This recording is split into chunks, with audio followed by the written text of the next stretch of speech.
Hey everybody, it's Tipsy Tuesday. What? I am really close to being on time. Let's just say it. And I even judged it. I did this a couple of times. That's as good as this show's gonna look. So welcome. I hope you're with us. I hope you don't have a bra on. I hope you have your favorite drink in hand. And I hope that you are ready to kind of start the holiday weekend. What? Who's officially off? Who has only one more day left? Who has a day left but is basically not working? Fill me in. Fill me in. Happy Thanksgiving Eve. Joey says, no bra on. And he's waving his bra like this. No bra on. Patty's like, I'm actually watching at work. It's not my favorite drink. This is not my favorite drink. But I have not been drinking enough lemonade.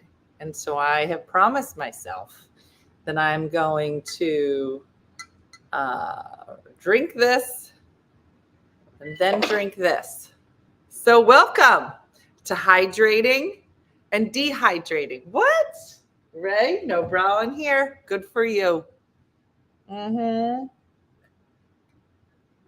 have a half day tomorrow. I teach 4 kindergarten classes and then I'm done. So Rebecca, what I hear is you're done. I don't know what you plan on doing with kindergarten tomorrow, but even if there was like a intense kindergarten day, I imagine that if I showed up for it, it'd be like, today we're learning blue. Well, what's the color of blue? Mountain spars. I would just bring a whole bunch of blue candy in. And I'd be like, today, it's all the letter blue is what I was about to say. And that's why we're in kindergarten. It's not a letter. But let's eat everything blue. I don't even know.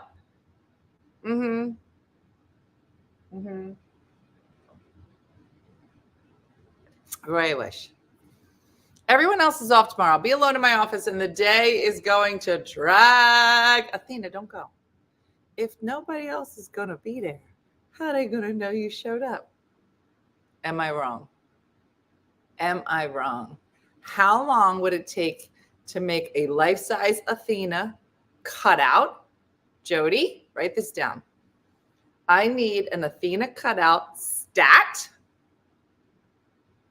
Jody, of Athena looking busy, serious, and at work. Yeah. I'm going to work. It doesn't mean I'm going to do work. What? Tanya. This evening's show brought to you by lemonade that might be spiked with vodka. What?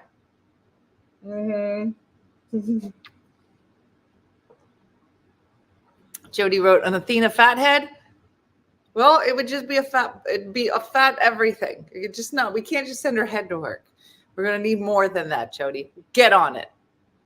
I just need you to make a cardboard cutout of Athena and just put her by like the Statue of Liberty. Put her by the Eiffel Tower. It's called Flat Athena. And she's everywhere. And she goes to work. I ordered my teach bag for my daughter teacher Christmas. Wendy said, Dina, please tell everybody that all of our bags are 50% off. And now's the time to buy them. I know you're not going to the beach now. I know that. But girl, this is the best bag ever. And for all the teachers, best bag ever. Boom. So I came to this conversation at a weird time. Did you? It's like Flat Stanley, but it's Flat Athena. The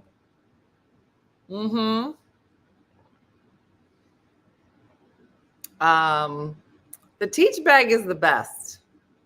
I'm telling you.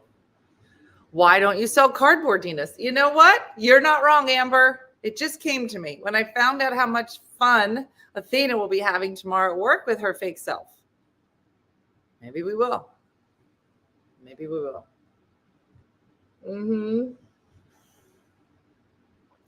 I only had 2 days of work this week and I couldn't even make it to day 2.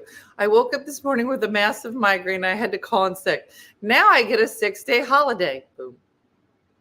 Is the beach bag actually good for the sand? Girl, it's good for whatever you want it to be. Mm-hmm. Good for whatever. It's a great bag. So these bags are very similar. We had another bag that just said all the things. And I use my all the things bag all the time. This one I got for my sister, myself. And I think got her that one because she at the beach. Under don't flip your screen. Yeah, Rachel. Had my yearly physical today and amazing. Yay me. Mm-hmm. Shakindra said, I take my beach tote to the beach. No issue. So today, I'm off until next Tuesday, off with COVID. My coworkers are annoyed. Kimberly, that whatever bag is, yeah. Mm-hmm. It is very funny. It should say teach, drink, whatever. Exactly. You know what? That's gold. That's gold right there. So, in my quest to do things around the house today, I don't know about everybody else, but every day I try to do something, and it's annoying, super annoying. I'm not going to lie. Today, I decided I had to go get the registration I have a trailer. Girl, what are you talking about? I got a trailer, a hitch trailer that I bought years ago when we were doing Chardonnay Go, and I was going to all these wine things, filling it up with Chardonnay Go. It's been out there. So I had to get the registration done today so that I could put it on the Facebook Marketplace. So Dina, what does that mean? That means today I went to the DMV. Everybody drink. Mm-hmm. Is it called the DMV everywhere? Because I feel like some of you might call it the MVC, Motor Vehicle Center. We are the Department of Motor Vehicle. Yeah. Here's what I know. I know that everyone that works at the DMV is dead. Why, Dina? Because if they weren't dead when they got the job, they're dead inside now. MVA, see, BMV. See, why we all got to have different, it's the same thing. Is everybody hateful at your BVM, BVC, whatever you're calling it? Hateful. No. And now they won't even let you walk in. Now, listen, I'm not saying this is a bad idea because I have stood in DMVs for 16 hours before. Now they won't even let you in the building without an appointment. Is anybody else know what I'm talking about? Mm-hmm. So ours is very friendly, said Kaylin. Really? Have you checked for pulses? No. Mm-hmm. So I go. I'm Canadian. They just say sorry a lot. Mm-hmm. It is. Now, if they sold liquor, if there was like a bar, like a TGI Fridays attached to the DMV, do you know how much fun that would be? Mm-hmm. No. So, Lisa, it's kind of annoying because you have to have an appointment or you're not even getting through. And there's a police officer at the door. And so I get the arm as soon as I go in. Ma'am. I said, I know I'm not supposed to be here. That's how you walk into a civil building. That is how they run the DMV now.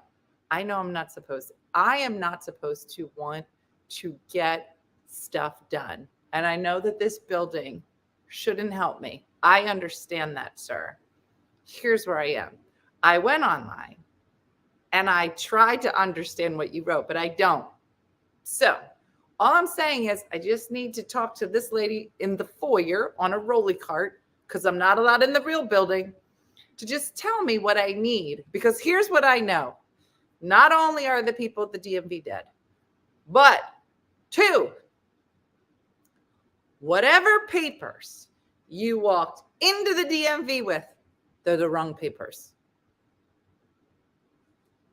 Am I wrong? Am I wrong? Mm-hmm.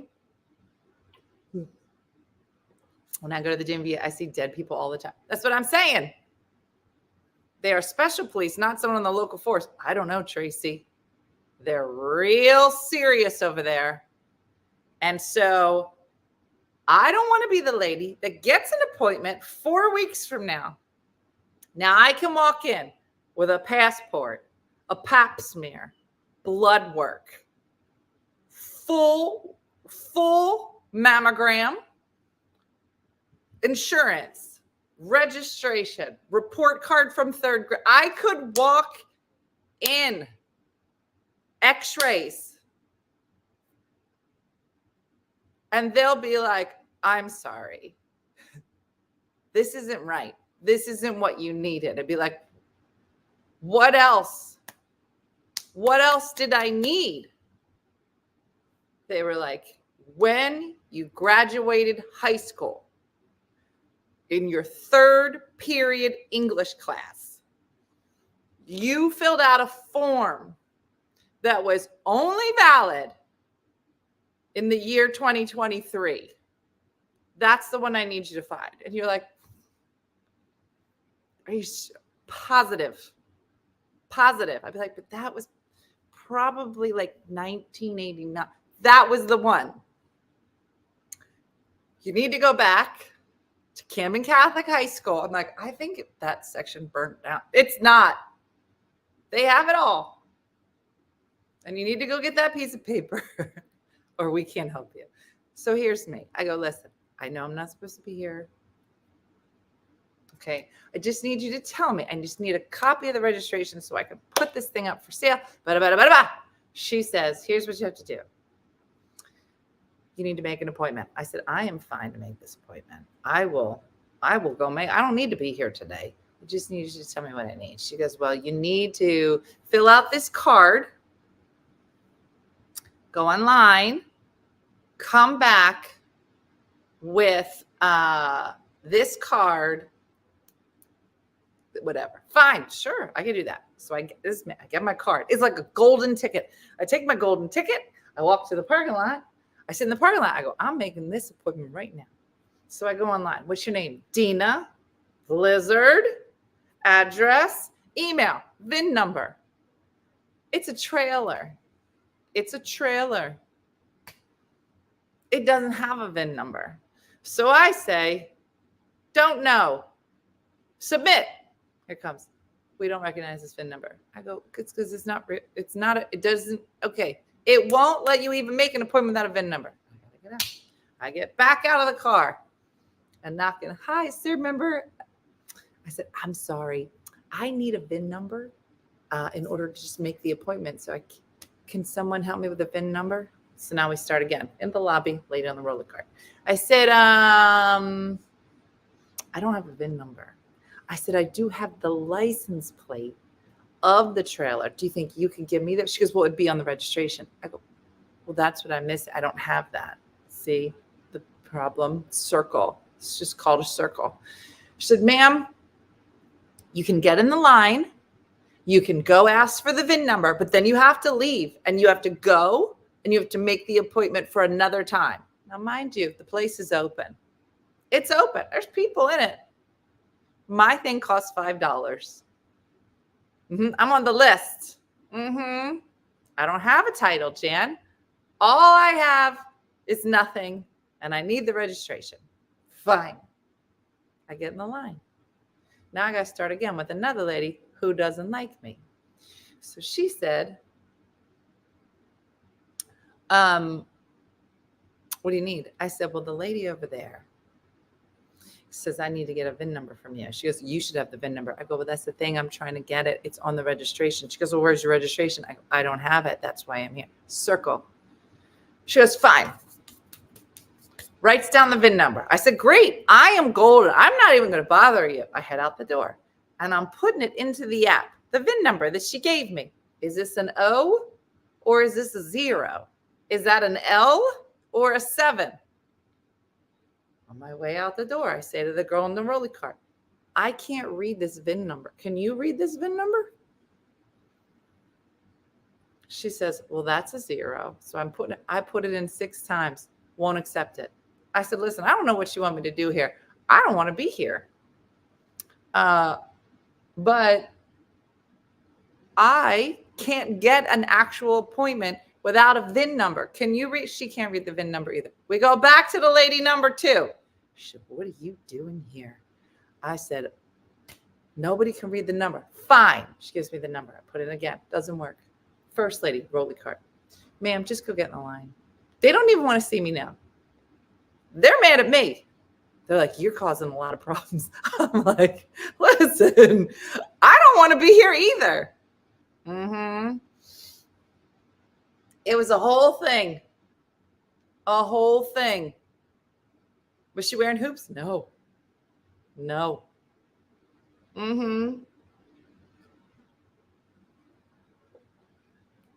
Whole thing. But they gave me my registration. I might have lied in some of that document, and then I left. No, I don't have patience at all. What's the size of your trailer? I'm looking to buy one. Oh, sure. Let me tell you. It's a 4x8. Cute. Real cute. Let me tell you this. No, it turns out I do have a VIN number, but it would be on the registration that I don't have. It's not on the car. If it is, it's like underneath it, and that's not going to happen. But it's the perfect little trailer because it fits a whole bunch of stuff, and you can just pull it behind your car. I learned it. The guy I bought it from had to teach me how to like hook it up. And when you have a trailer, you got to turn the wheel of your car in the opposite direction. I would be out there for hours trying to back it into my driveway. Lance would come over. He goes, do you want some help? And I go, no, Lance. I'd be half crying. I had to figure this out by myself. The trailer. A lot of stuff makes me cry. Hi, Norma. It doesn't say one funny mother on the side. It should. Try changing to get their license when you're divorced. Such a pain. You need to notarize documents or both parents have to be there. What? Now, Mina, it's a trailer. It's not a, maybe it's in the door jamb. Maybe. I didn't look in the door jamb. You're probably right. I bet it was in the door jamb. There's an electrical box in this. There's electric in it. And I took pictures of the electric.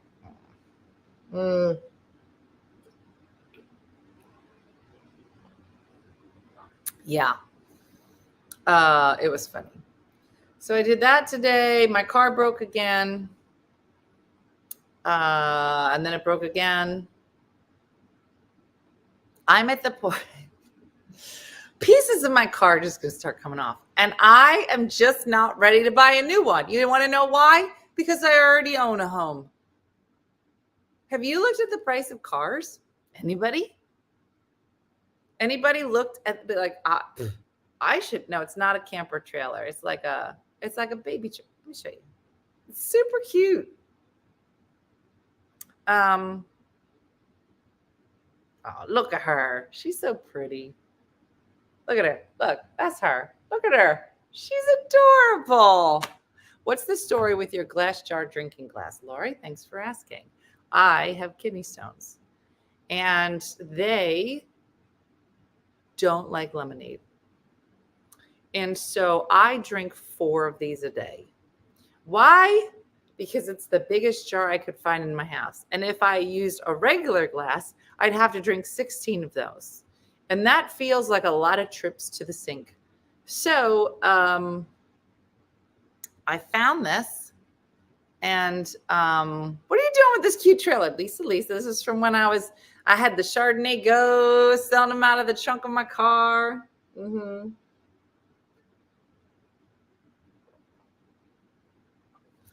And that's why I will drive my RAV4 into the ground. I just spent $5,000 on a new transmission because cars are so expensive. Here's the thing. Here's what I want to say about new cars. Everybody keeps saying, I had no clue. So to Google it, apparently you have to have your seatbelt on or it will not go in. What? Kezia, that is crazy. No, it's an AM and a PM phase. Yeah. Mm-hmm. So cars. There was a time when a reasonable person could say, I don't need to have a new car. I know that there are people on the planet who drive new cars off the lot and immediately lose half its value, and they love that. I'm not that person. You know what kind of person I am? I'm the kind of person that says, is that car too broken for you? I'll take it. I've never had a new car. Not once. No, I've never driven it off the lot. I remember that we were going to buy a new car. The first one ever. It was, okay, wait, what was it called? What was the car? And their whole campaign was that you could push a cart into the side of the car and it would bounce off. Now, why we thought that this, like, cars would do that? Do you know what I'm talking about? And the brand isn't around anymore. It's gone.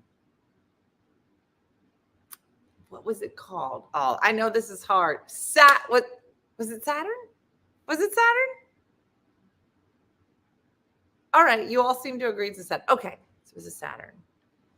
And I had never bought a new car in my entire life. And I was so excited. And I just couldn't wait to have that feeling that rich people have where they drive into the street and immediately their car is worth half of its value. And I've just never done it. And I was like, I'm going to be this lady. I'm going to be a lady who wants to lose half the value in the first 5 minutes. So I had gotten a baby. My mom was going to come watch the kids so Jim and I could go. And I said, are you coming home early? He was like, I'm going to try. I said, because the guy's waiting for us. We're supposed to go by it. And I kept calling him. So he's supposed to be home at 4. He's not home at 4. I'm like, where are you? We're supposed to go. I'm almost home. 5:30. I'm in the house, still waiting. Here's what I hear outside the house. Beep, beep. Beep, beep. I said, oh, he must be here. We got to go. I come out. He's sitting in the Saturn. And he's waving, real happy. Look what I did. I was like,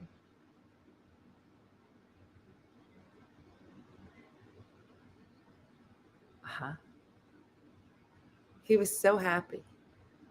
I got it. And I just stood there dumbfounded. I should have been happy. That we got a new car. But I just stood there stunned. And he's like, what's wrong? I said, I thought we were going to go buy it together. He goes, but I wanted to surprise you. And so I did it. I know. And he was like, what's wrong? I said, I've never bought a new car before. He was like, I know. He just went, I go, okay. And then he was so mad. He was like, I can't believe you're acting like this. And I was like, I think you don't understand. Like, you bought a new car. I never bought a new car. It was, and I felt like so horrible, but I was just like, I don't know. There's just something about doing that. I don't know. It was so crazy. So anyway, my point is that it used to be that a reasonable person could buy a used version, 2 or 3 years, be in the certified range, feel good about it, but in 2 years, you don't know how you're going to afford any repairs. That lady. And you could save $15,000, 10, 15.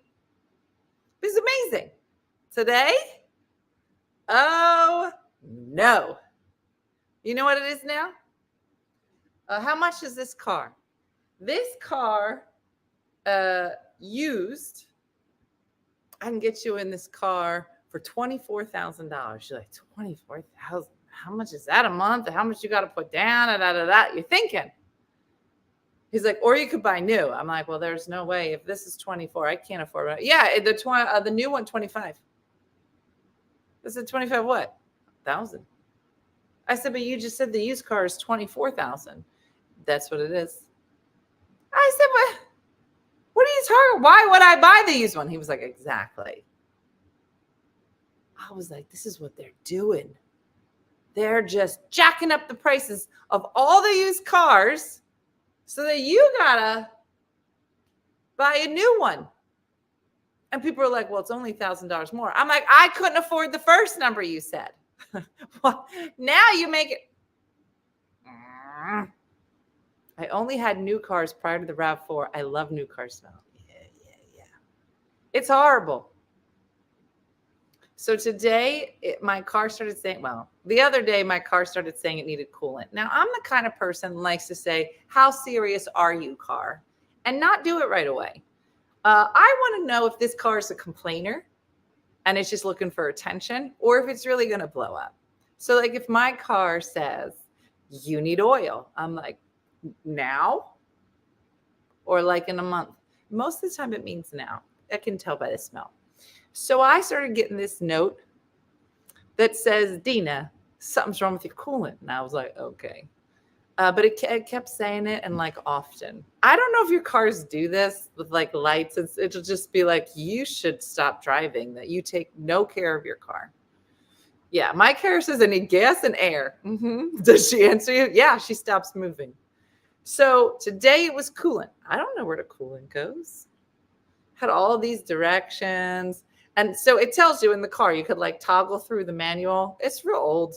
It sounds fancy what I'm saying, but it's an old car. And I think that the manual is in like Sanskrit or something. You can't really read it. So I'm reading about how you put coolant in, which apparently just take the cap off. It was making it a lot more like in depth than it needed to be. What are the perks of being a subscriber, Norma? Let me tell you. But anyway, at the very bottom, it says, and by the way, if you're feeling this with coolant, it probably means that something's wrong with your coolant thing. And I was like, why would you just put that at the very end? It's like, by the way, if you're filling this up, your car's broken. Mine doesn't even have a manual. It was being real dramatic, Deanna. So then I went there, and there's like, by the way, your light's out in the front. I was like, I can't. And Kristen, I'm glad you got new tires because I refuse to. And the back right tire just keeps running out of air. So every few days I got to fill it up. Whatever. It's just being like real. It's got to be the center of attention. So Norma, going back to your subscriber benefits. Right now, all the Cooking with Dyes are on the main page. And the subscribers were kind enough to allow us to do that in fourth quarter. But come January, we cook with Cooking with Dye twice a month. And you have a whole group of ladies on that side and the boys. And there's lots of funny conversations and pictures and memes. And it's a whole thing. I think you'll like it. Thank you for asking and considering becoming a supporter. Yeah.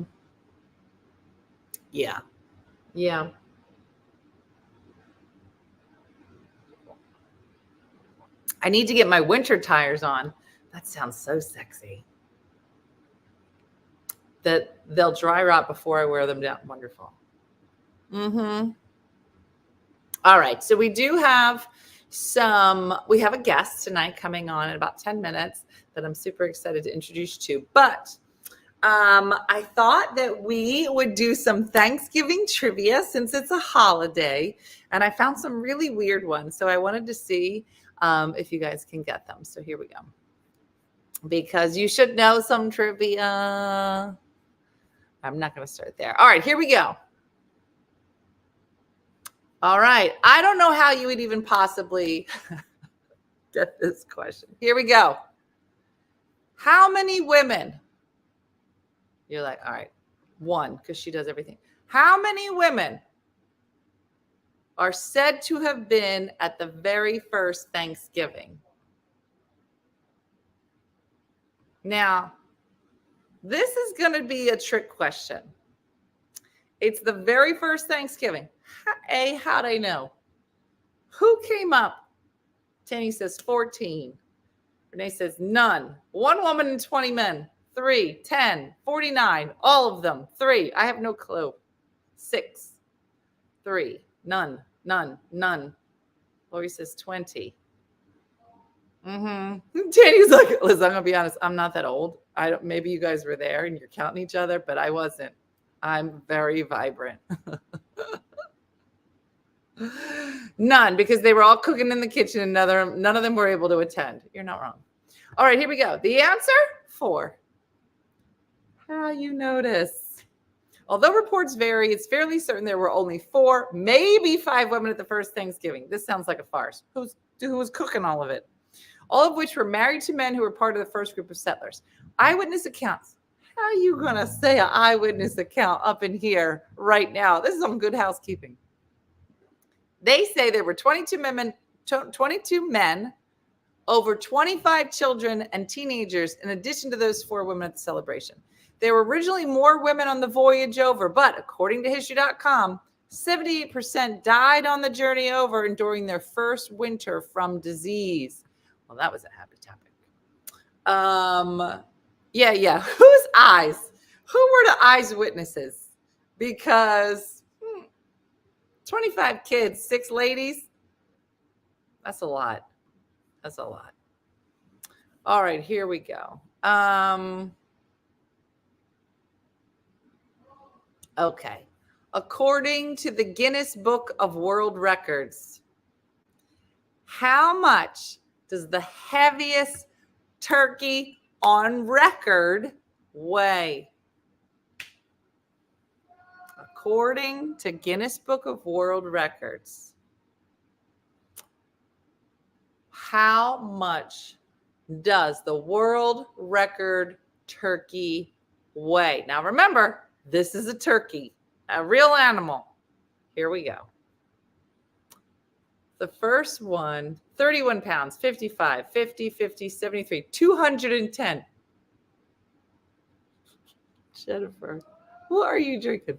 42, 68, 40, 35, 32, 75, 63, 86. Kathy, 54, 57. I'm going to be honest. Here's Tamiko, 1,000 pounds. What is wrong with the bitches? What are you talking about? Were we being attacked by aliens that apparently are giant turkeys? What are you guys talking about? Here we go. The answer, 1,000 pounds. The answer, 86 pounds, which now sounds kind of dumb when all of you say 500. According to Guinness Book of World Records, a turkey named Tyson, who weighed 86 pounds, was sold at a charity auction in London in 1989. Wait, was this a live turkey? I'm so confused. It was sold at a charity auction. Alive?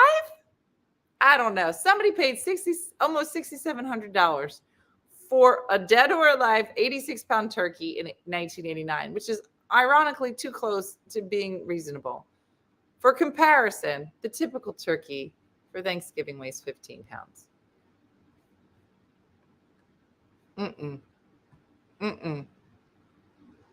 Yeah. So crazy. How do you put that in the freezer? Yeah, you can't. You can't put that in your freezer. Yes, exactly. So that's another little fun fact. Let's see. All right, here's a question. All right, so listen, this is a Calvin Coolidge question. So all you old ladies, this is your moment. You're like, Dina, how? Okay, what did President Calvin Coolidge famously receive as a Thanksgiving gift? So Calvin Coolidge became president in 1922. You're like, Dina, Why would you? It might be 23. I think it's 23. Random fun fact, because that was the year my grandma was born. And years ago, I did this program called Adopt a Grandparent, and you had to figure out who was president when your grandparent was born. And I think it's 23. That's the year she was born. So somebody has to tell me if I'm right. He did not get a cornucopia. Here's some answers. He got corn, a turkey, an apple pie, a gold turkey, a gravy boat, a carving knife, a pig. There it is. Susie got it. A raccoon. He got a raccoon. Mm-hmm. Dean, what are you doing? Oh, what are you going to go see? Oh. Does it have what's her name in it? No. Wait, so it's a sequel to the Hunger Games? It's a prequel to the Hunger Games. It's a prequel. Yeah, I think it's like how it got started or something. Okay. Where's Booby? She was here a second ago. Oh, I gotta go though. All right, I love you. Me too. And Jacqueline's coming here? Jacqueline wrote home with me. I was going to say, I was tracking your sister, and according to this, she's in the middle of 95, just sitting in the middle of the street. All right. No, okay. Wait, that means she's on a road, right? She's driving. No, now it looks like she's somewhere with Gio. She's at Jacqueline's apartment. Okay, so you're all going to be together. Yeah. All right, I love you. See ya. All right. Just so you know, that's how most of our conversations go. Where's your sister? Where are you going? Why is your sister in the middle of a highway? These are just regular conversations we have. All right, you guys. So I am excited to introduce my guest tonight because he's one of my favorite people. I think he's going to become one of your favorite people. So we fell in love approximately 3 weeks ago, maybe 4. You're like, what? What's happening? So on our show, our rules. I don't know if he knows our rules, but if you want to be part of our little One Funny Mother group, we are coming up to Christmas. You need new underwear. You need to get a new bra. And we are a community of people with good underwears. He doesn't know that, I could tell by his face. But another part of what we do is I like to talk about obviously what's going on in my life because I told you about the DMV, but particularly the last few years of my life, getting a little bit crazy and trying to learn to cope with all of that. And many of you know, can you get out of here? Many of you know that just recently, besides kind of going through all the things in my house and setting up my life after my divorce, I have tried to really start to lean into what's next for myself. What will I be doing next? Things that are on my bucket list. I say all the time, like, we have a great community here, but it's also really important to find your people in your neighborhood, join like a knitting club or pickleball, or do something different for yourself, something that's just for you. And so everybody's like, who is this? Who are you bringing on to this show? So this fella, all the girls, she said fella. Let me write this down. What's this fella's name? This fella has been part of my journey. You know that a few weeks ago, I left for my trip of a lifetime, my eat, drink bourbon, and write a book journey. And so I met our guest, his name is David, when I had found out about this writing class in Glastonbury, and through a friend, and she said, hey, there's this program where you can go to England and you can write, and it's a wonderful group, and it's through an organization called Story Summit. And so I want to introduce you to David. He runs this Story Summit program. So when I found out about Glastonbury, the registration had already closed. And so I was like, I'm just going to write a letter. And I'll be like, listen, maybe you got a spot in like a corner that nobody wanted, and I would like it. And he said, well, let's do a Zoom and like just meet, see if we're a good match to date. And I was like, okay. And so he said, yes, you're in. And we became fast friends once I got to England. So I wanted to introduce him to you because I I was just wanted to put it into the universe on our journey to figure ourselves out. Lots of people might have thought about writing, whether it's for just personal journaling or poetry or a novel. But he is in charge of all of the things that bring some amazing mentors and teachers together. So I'm going to bring him on so he can tell you all about it. So please help me welcome to our show, David Kirkpatrick. Hey, David. Hello, Dina. You look so handsome tonight. You're all cuddled up. You're back home, right? I'm back home. And loving being back home. But boy, being with you in England was really special. Thank you. Really special. And can I just jump in? Yes, jump. So what Dina hasn't told you is that I'm the former president of Paramount Pictures, and I'm the former production chief of Walt Disney Studios.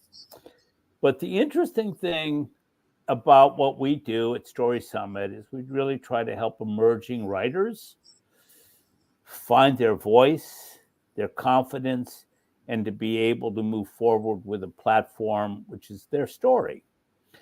And I got to say that when I met Dina and I heard her riff and I, spent a little time with her, it was just magic. What we don't know, and of course she's the funny mama, funny mother, right? Funny mother, right? Funny mother, yes. Or mama. That's nice too. It's a little more straight, right? Okay, says the 72-year-old guy.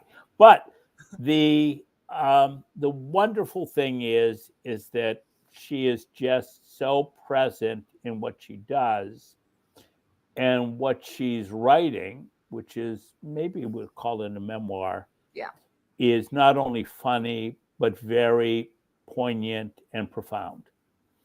And that's what I think we all can find in ourselves through writing, whether it's personal journaling, whether or not it's for poetry for our family, maybe it's a Thanksgiving blessing, in a couple of days. We find ourselves. And that's a big gift to be able to give to somebody. So I am and by the way, I am getting a little tipsy. Oh, good. Yeah. So I actually found I got my thing. Okay. Oh, look at you, David. Yeah. Griffin, okay. I'm not very Harry Potter. Oh, and I pulled out this cognac. By the way, I didn't drink all this. Which is, it's I got a lot of gift liquor over time. So I love gift liquor. It's great. But it's so nice to be with you. And this is such a gas. This is incredible. Thanksgiving edition. Tipsy Tuesday. Thanksgiving edition. So let me tell you. So apparently, David, I don't know what they're saying, but I guess I have certain things that I say a lot. And one of the things that I say, because I'm Italian, if you're saying something and I agree with you, I go, yeah.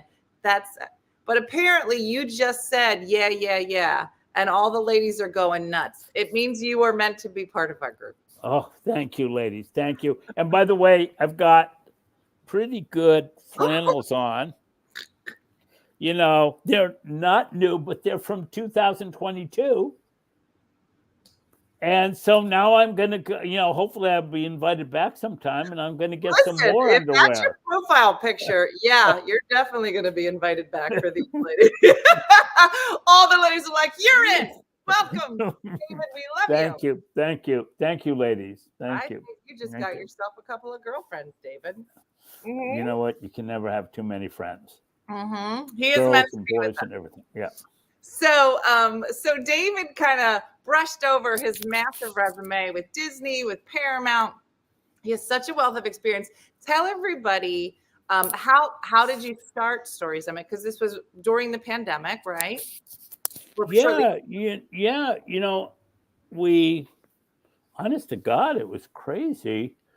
Of course, nobody knew that the pandemic was coming on. And we said, hey, wouldn't it be fun to get like a group together? We actually did a cruise in 2000 and whatever, I guess it was 2020. And why don't we all get together, get some writers together, and we'll go on a cruise and we'll teach some lessons, etc. And that's how it was really born. The week of us going, everything shut down.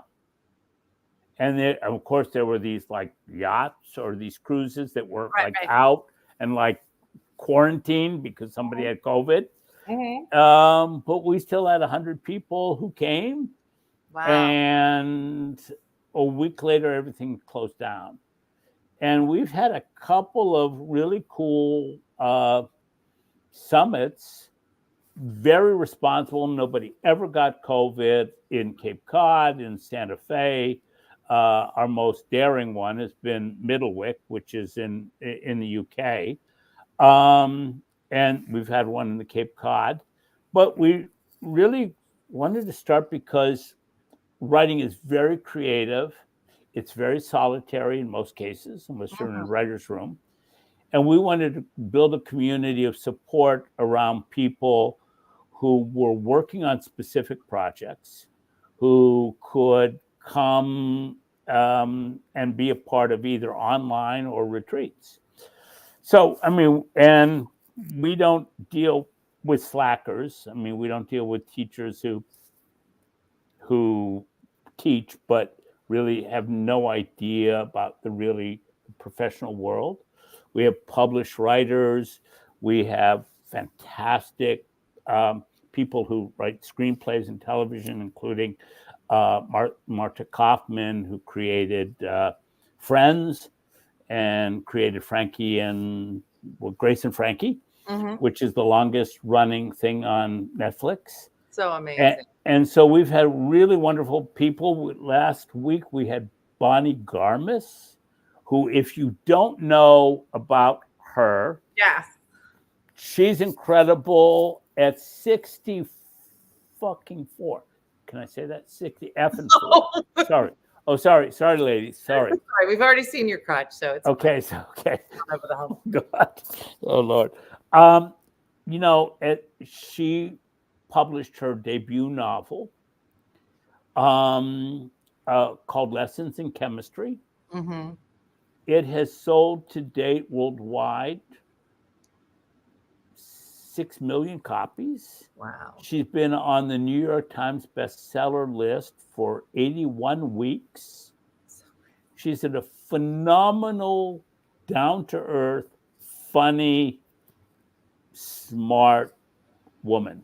Yes. And it's so great to me to see older women, older men flourish. Because in the end of the day, we've got stuff to say. Exactly. So, and I want to tell everybody, they're asking if you're single, David. I'm single now. I'm divorced. My previous wife was the producer of Frasier. I didn't know that. Yeah, see now you understand why I'm on your show. Feel closer to you. Okay. Yeah, and but you don't want me. I live alone with a dog. Oh, Arthur, the best dog ever. Arthur was with me on the farm on one of the morning shows. Arthur was sitting next to me. So a couple things. So one thing that David said, he says, we don't just get teachers that teach. And so I wanted to clarify, he was talking about the mentors in this program. Right. And not the people that are participating. So like, as David said, we just had Bonnie on and her show, Lessons in Chemistry, New York Times, bestseller, 81 weeks. It's a Netflix. And so you got to sit with this amazing author. So when he's talking about the people that he's bringing on, these are people that are not just teachers. They're not just in a classroom. Like these are people with like real world experience that are coming out and coming into the Story Summit program and teaching people from a real perspective. So that because people were like, wait, I don't know what you're saying, David. Oh God, then I'm sorry. Must be the cognac. Yeah, maybe. So a side note, now that we know that you're 64, we've seen you. No, I'm 72. you're 72. And No, we've Bonnie Garmis is 64. 64. You're 72. So you're 72. Yeah. You're It's old. single, and we've already seen an up close of your crotch. You're basically dating a number of ladies here, just so you know. I'm just letting you know. Keep it in mind. Okay. I'm all for it. You know what? I'm a player in the universe. I'm ready. Let's go. Oh, he's a playa with an A, y'all. A playa. You're funny, David. All right. So we do have a promo code because if somebody wanted to just look into Story Summit, see if there might be a class for you. You were doing a novel in a year last year, and that started in January, right? So are there a lot of classes coming up in like January that people can sign up for, different things? Well, okay. So I'm going to do my pitch. Okay. Because I know this is the Thanksgiving edition. I got to get my quotes in. So we have an exceptional class next week, which is very affordable, especially if you use promo code Dina and or Tipsy. Okay. And it's for our How to Write a Christmas Movie. By the way, it's been a fantastic and popular class. And we don't really think, I mean, Hallmark does them, Lifetime does them, Netflix does them. It's become a whole subgenre. I mean, like some of these things start like in July, Christmas in July. Do you know, Dina and ladies, that there were over 200 Christmas movies made this past year? And the thing about the Christmas movie is it's kind of, you kind of know what you're going to do. It's kind of a feel-good experience. Everybody falls in love. There's a meet cute. Yeah. At least in Hallmark, you don't kiss until the last frames. So there's a whole formula. Yeah, I know. I didn't know that. Yeah, no kissing until the last scene. And by the way, don't wear plaid. You can't wear plaid in Hallmark movies. I think he just wanted to show his underpants. No, I didn't. No, it's true. So I don't know. I've been in a writing class and somebody be like, this is important information. So it's a whole world, and we have an incredible group of people next week. And it's on Tuesday and Wednesday of next week if you want to join. We have Brad Cravoy, who has made in the last couple of years the wonderful Beverly Hills Jewish guy, kind of like Irving Berlin, who wrote White Christmas, but he specializes in Christmas movies. He did Dumb and Dumber years ago, which was a claim to fame, but he's done 75 Christmas movies in the last 2 years. So he's our main speaker. And then we have Joni Kane, who wrote The Christmas Card, which in 2006 started the whole Christmas phenomenon. And we've got Karen Shaler, who's 3-time Emmy Award winner, writer, who takes her books and turns them into Lifetime and Hallmark and Netflix movies. So we've got a great group of people.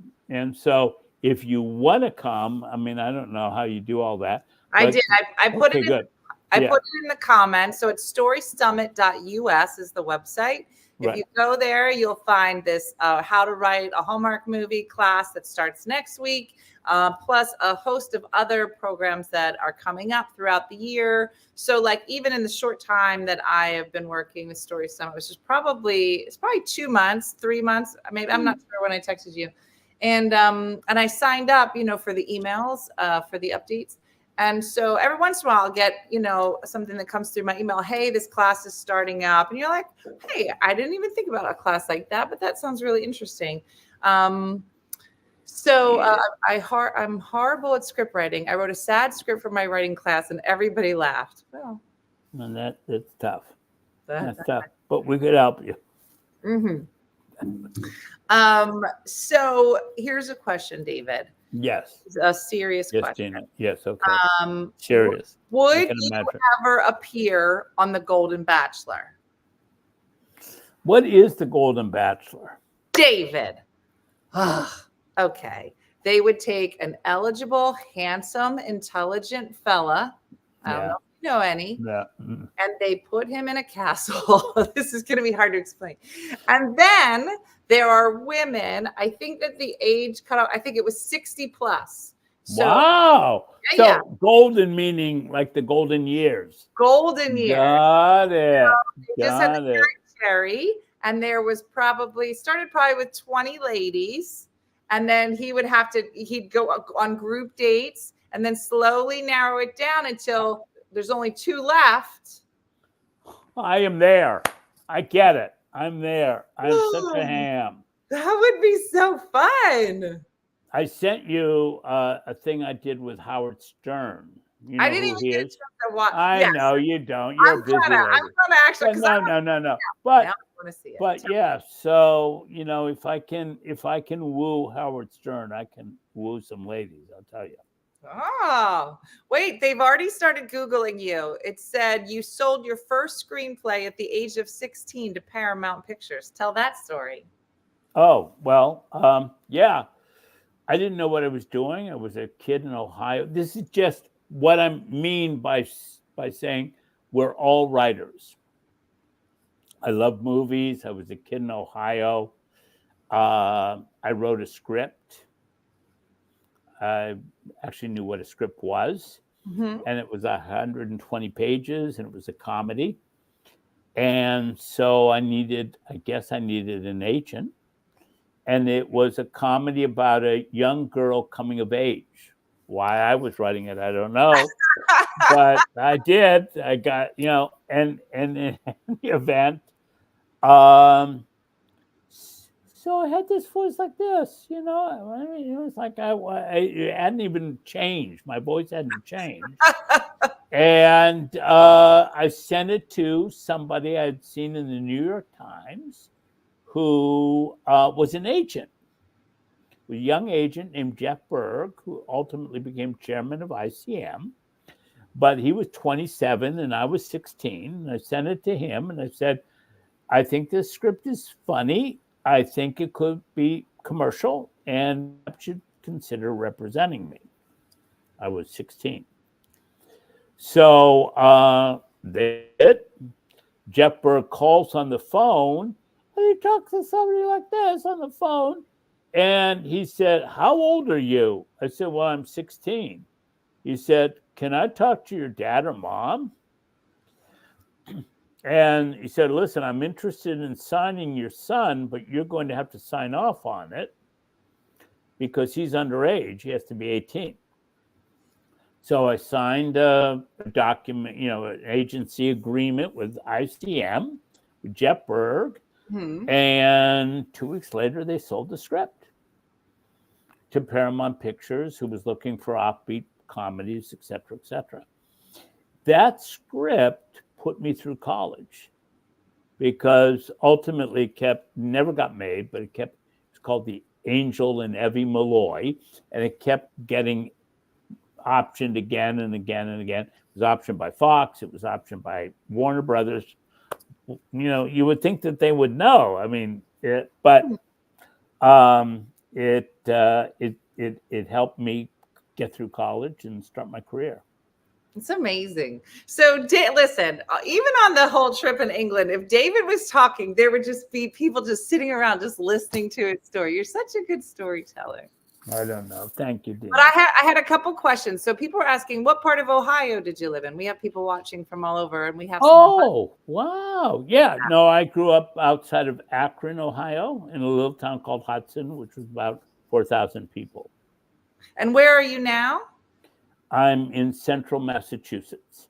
There he is. So for all the ladies in central Massachusetts, we have a lot of followers in that area.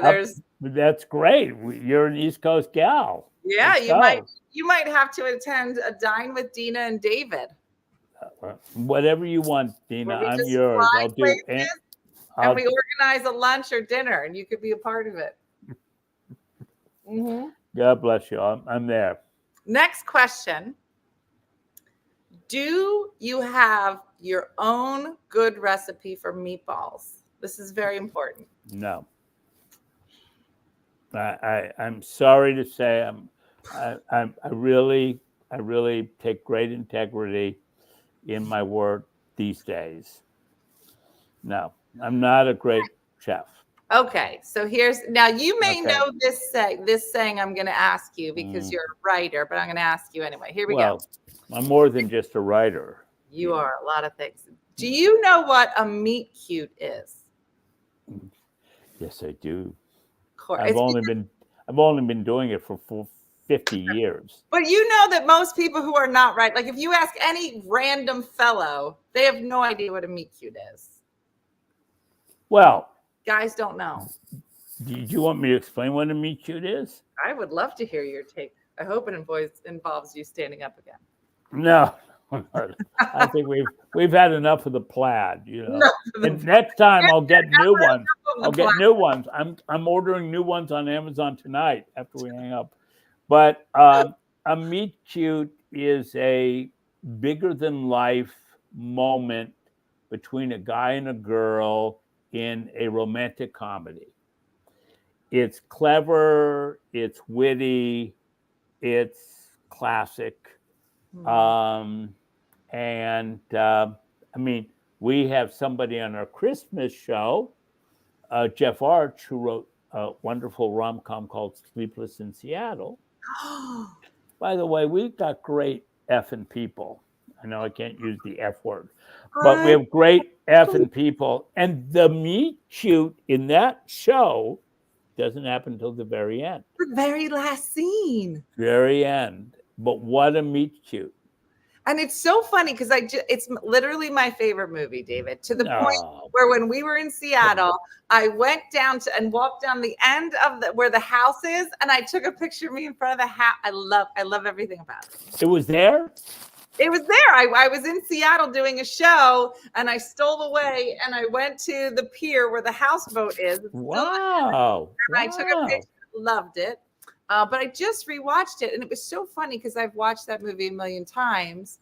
But that was the first time that I watched it and realized that Tom Hanks and Meg Ryan had they've done a ton of movies together. And I love the movie because they're both in it. And then I realized they had 2 scenes together, and one they missed each other. But really, the entire movie, they're never in a scene together except for that last scene. Exactly. It's the amazing aspect of it. And Jeff says, I'm writing a romance where the 2 characters never meet until the very end. It's amazing. And it's quite surprising. And it's fun because any relationships that we've ever had, Dina, that were meaningful to us. Yeah. Before the divorce. We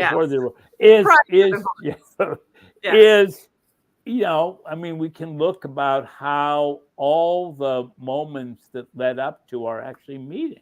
And it really is true. I mean, it's a kind of a universal truth that we got to that place because we deserve to be at that place. This is why you guys should sign up for a class, because every time I talk to David, I just love it. So I wanted to tell you, so when I first was heard about a meet cute, like the official, because I was traveling a lot. And so everybody would say, well, maybe you'll have a meet cute while you're traveling. Like you bump into a fella and you travel, that thing, right? So I was on the morning show one day and I was trying to explain, like you did a much better job of explaining what a meet cute was. And I thought I was doing a great job until people started writing in and they're saying, what are you saying? Are you saying meet cube? Like a meet cube? Like CUBE? I said, no, what's a meet cube? I said, it's called a meet cute. Like it's a cute little meeting. It's not a cube. So then the whole conversation turned into a whole other thing. And I was like, what did you guys think? I was going to stand in the town square with just cubes of meat and just wait for men to find me to hand out bacon? Men would respond to bacon for That's sure. What I said. I go, now that I think about it, I might have more of a chance of getting a man with meat cubes than I do on the random chance that I have a meet cute. So if I was to write my Hallmark movie, it would obviously involve meat cubes. Well, if it was a story about a butcher, which, There by you the way, I don't think that's ever been a protagonist in a Hallmark movie, and maybe there's a reason why. So But that's unique. in my Hallmark movie, I am a funny butcher that has recently divorced in my small town, and I love bacon. Yeah, that's good, except we lose the divorce. We don't like to talk about anything sad in a Hallmark. Oh, so did I murder him? Is that better? No. You had a past, but it's behind you. It's behind. We never know. Well, we kind of know, but we don't go there. Because I dress real slutty.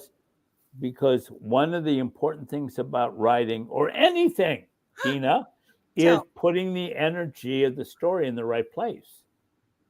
So the right place with Hallmark is very positive. Okay. It's not too poignant. It's not too deep. It's kind of keeping things a little light because we've had a hard day at work and we just want to be entertained, So I'm not endorsing it, by the way. you're like, I don't watch this, but I see. See, mine would go real deep, but like on real dumb stuff. But no, your memoir is very deep. Deep. But it also is intermittently funny. Yes. And I think that's the way we treat life, isn't it? I mean, years ago, I worked on a movie called Terms of Endearment, which probably this audience doesn't know. No, but they know it. The director said, Jim, we're having so many problems with this because it's funny, and then the girl dies. And he said, I've created a new genre, David, and the genre is called dramedy. And dramedy, Dina, is where we live. It is. We live in dramedy because as hard as we can laugh, there's always things that are very moving to us. Yeah. And that's really life. And I thought that was a brilliant approach. And dramedy has now become a genre. Yeah. Yeah, no, it's true. And it's so funny. We actually just talked about Terms of Endearment. I don't know if it was this morning or yesterday. We were talking.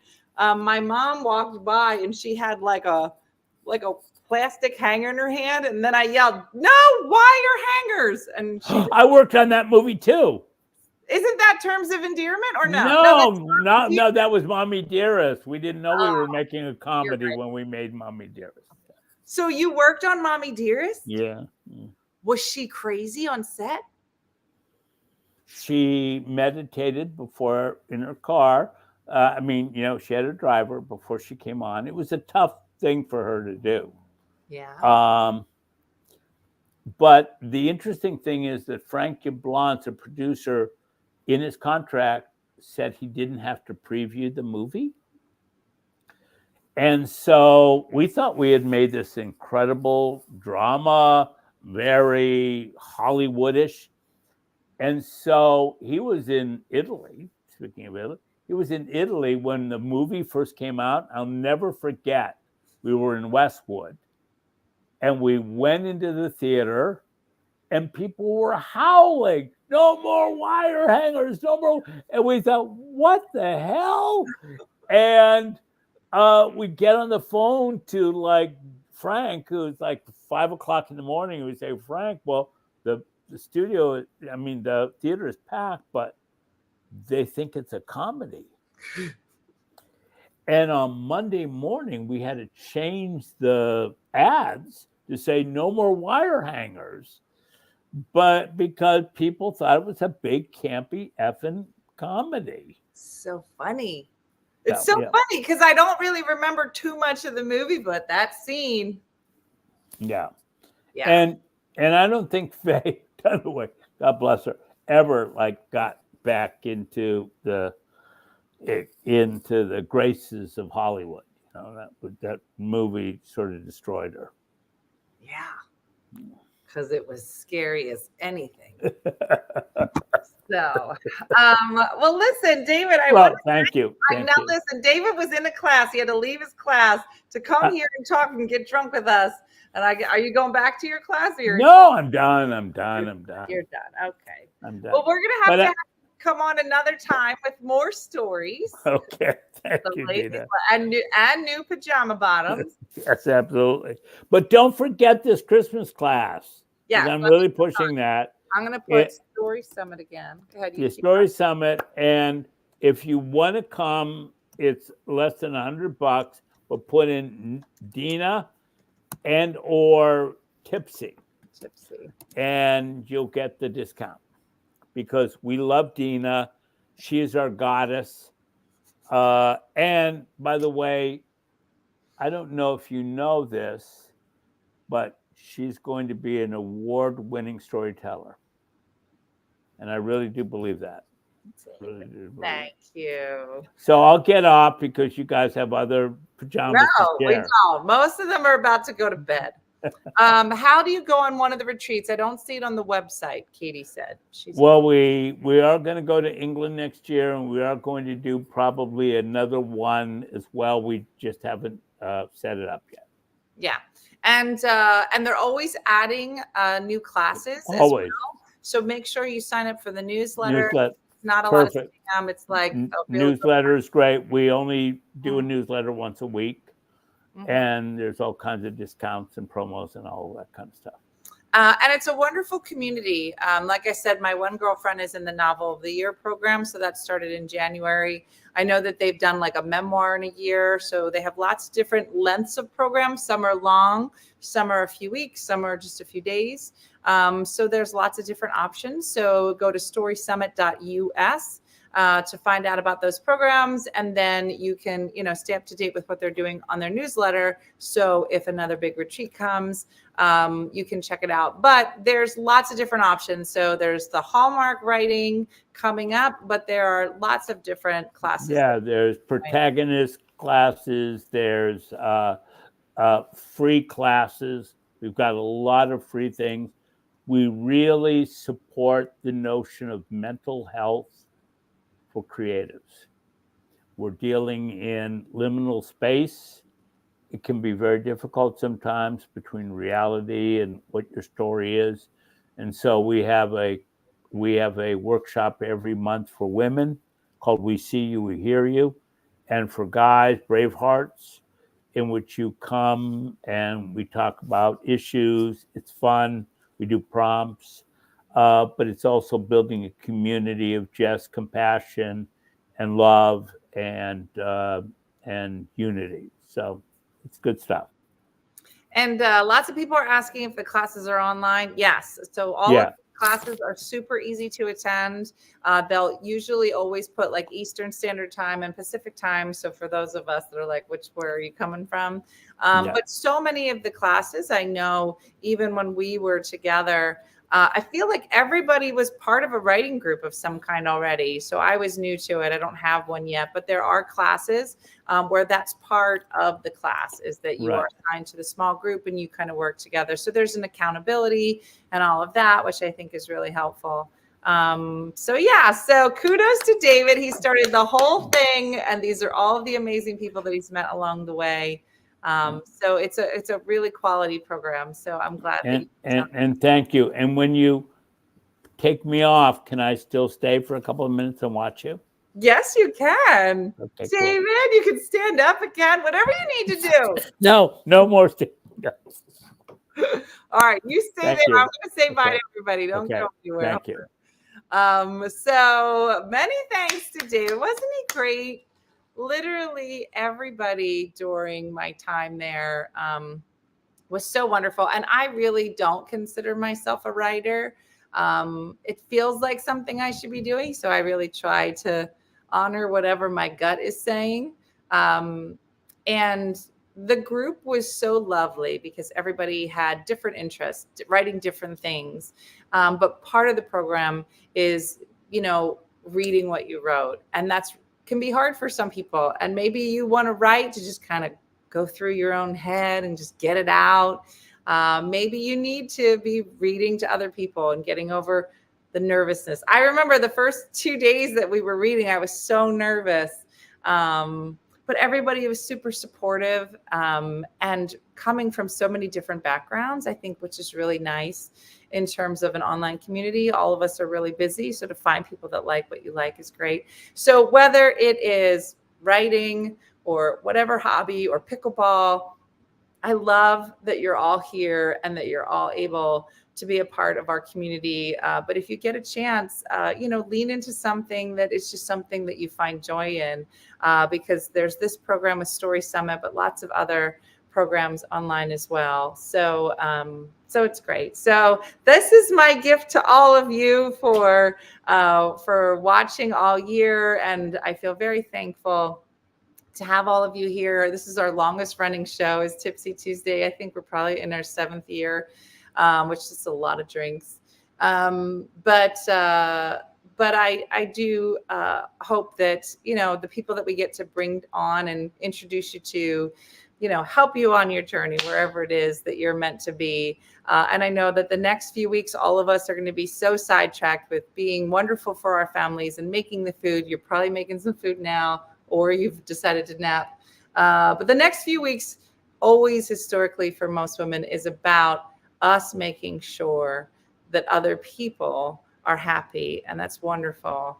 But programs like what David does and so many others with lots of different goals are out there, and there needs to be something for yourself. I don't know that I could have gotten through the last two years without having my stand-up and having you here and being able to tour with Dean and my mom. It's all super therapeutic. So I don't know where your head is tonight or going into the holidays, but just like David said, mental health is a big part of what we talk about here as well. So hopefully this was a nice peek into maybe a writing journey for you, or maybe you're going to go tomorrow and find some new underwear and something also lovely for yourself. So I'm going to wrap it up tomorrow. Katie, good. I'm sure you would love some of these classes and some of the lovely people there too. So I hope you get to check it out. So thanks for joining me. As always, I'll be back live tomorrow, probably late in the kitchen. But that's it, everybody. I hope you have a great holiday. If we miss you tomorrow, I'm probably going to be off on Thursday and Friday this week. So I can't wait to catch up with everybody early next week. But that's it for me. Have a great night, everybody. Thanks for watching as always. And I will see you in the morning. Thanks for watching.